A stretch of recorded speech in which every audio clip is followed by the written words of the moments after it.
Привет! Привет! Как дела? Chicos, el primer día de maratón ya ha pasado y he recibido muchísimas preguntas conectadas con la pronunciación y otros temas. En este vídeo voy a responder a todas esas preguntas. La primera pregunta está conectada con el signo duro y el signo blando. ¿Para qué lo necesitamos en la lengua rusa? ¿En qué ocasiones nosotros utilizamos el signo duro y el signo blando? La segunda pregunta está conectada con la pronunciación de la letra I y la letra Y, que es única y especial para la lengua rusa. La tercera pregunta está conectada con el acento. Nosotros no tenemos algunas reglas conectadas con el acento. Y por qué en algunas veces nosotros pronunciamos las letras O como A, y depende de la región, eso te lo cuento. Y la cuarta cosa es sobre las letras eslavas y la conexión del ruso con el ucraniano, la lengua de Bielorrusia. Así. Entonces empezamos. La primera pregunta, el signo duro y el signo blando. El signo duro sirve para lo siguiente. Como ya he cantado durante el primer día y voy a contar en el segundo día, nosotros tenemos diferentes tipos de vocales. Las vocales O, A, U, E, ellas hacen los consonantes después de los que siguen duros, y otros, las que nosotros hacemos aplicando la Y, Y, A, Y, U, Y, O, Y, E. Entonces, si esas vocales siguen de las consonantes, las hacen blandas. Pero en algunos momentos nosotros tenemos después de la consonante esas vocales que las hacen blandas. Son las siguientes: ye, yo, yu, ya. Pero nosotros queremos que el consonante siga duro. En ese caso nosotros vamos a necesitar el signo duro para no cambiar la pronunciación, para que siga siendo duro, a pesar de que le siguen esas vocales que normalmente hacen a las consonantes blandas. Entonces sirve para dividir. Te digo algunos ejemplos. Por ejemplo, las palabras subject. Si no hubiéramos utilizado el signo duro, se pronunciaría así: subject, pero no existe esta palabra. Object. Gracias al signo duro lo pronunciamos así: object. Si no hubiéramos puesto el signo duro, sería object, porque no lo marcamos de forma dura. Object, no object, sino object, que no significa mucho.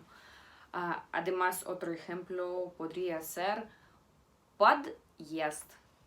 Sin el signo duro sería podjest. Marcas la diferencia. Entonces, cuando ves el signo duro, tienes que marcar que la letra consonante es muy dura y no hacerla más blanda, porque le sigue una vocal que hace normalmente a las consonantes blandas. Entonces, la segunda pregunta fue conectada con la letra I y la letra Y. Entiendo que es una vocal, es una letra muy difícil porque no tiene la letra I, no tiene un sonido igual en español. Por eso os cuento. La letra I, creo que no hay preguntas conectadas con esa letra porque es la misma I que nosotros tenemos en el español. I. Pero la letra Y es muy difícil de explicar porque, como uno de los participantes dijo, es como si te estuvieran golpeando y tú haces el sonido Y, que te duele mucho. Creo que es un buen ejemplo. Pero ¿cómo lo hacemos? Aquí te muestro con mi boca. Entonces, si no te sale la letra I, necesitas decir la letra I, que ya sabes. Al mismo tiempo, la lengua va por detrás y por abajo y tratas de dar tu sonrisa. Entonces empezamos con I, I. Entonces la letra detrás, abajo, y te sale I. Y mira, no se ve de manera muy graciosa, pero así vas a aprender a hacer ese sonido. Creo que necesitarías el espejo como una mantra. Y tienes que sonreír muchísimo. Entonces la siguiente pregunta es el acento. Nosotros, como ves, en la lengua rusa no tenemos el acento y en cualquier ocasión no sabes qué letra, qué vocal sería acentuada, por eso necesitas aprender a acostumbrarte, ¿no? Hay algunas letras conectadas con el acento. Si no estás seguro, creo que puedes simplemente decir la palabra como piensas que está acentuada, la gente te va a entender y luego con práctica y con el aprendimiento simplemente vas a acostumbrarte. Si la vocal es acentuada, siempre, por ejemplo, si está escrita O y la O es acentuada, siempre dices O. Por ejemplo, maratón en ruso sería marafón. Nosotros no podemos decir marafán porque es bajo el acento. Entonces sería marafón, marafón. Pero si la letra O no está bajo el acento, no marcamos el acento con nuestra lengua, entonces en ese caso nosotros podemos decir, pero eso depende de la región. En el centro, en Moscú, en diferentes lugares que están situados cerca de Moscú, nosotros cuando la O no está bajo el acento, simplemente decimos como por ejemplo Moskva. Nosotros no decimos Moskva, decimos Moskva. La palabra leche, молоко, se escribe como moloko, pero nosotros simplemente decimos молоко.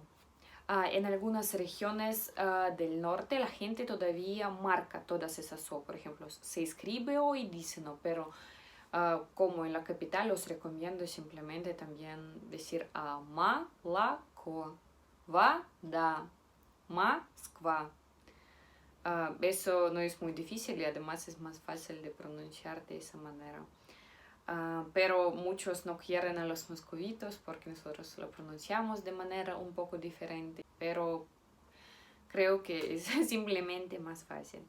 Y lo del alfabeto eslavo, como sabes, nosotros tenemos muchísimas letras que se parecen a las letras del alfabeto ucraniano y de Bielorrusia.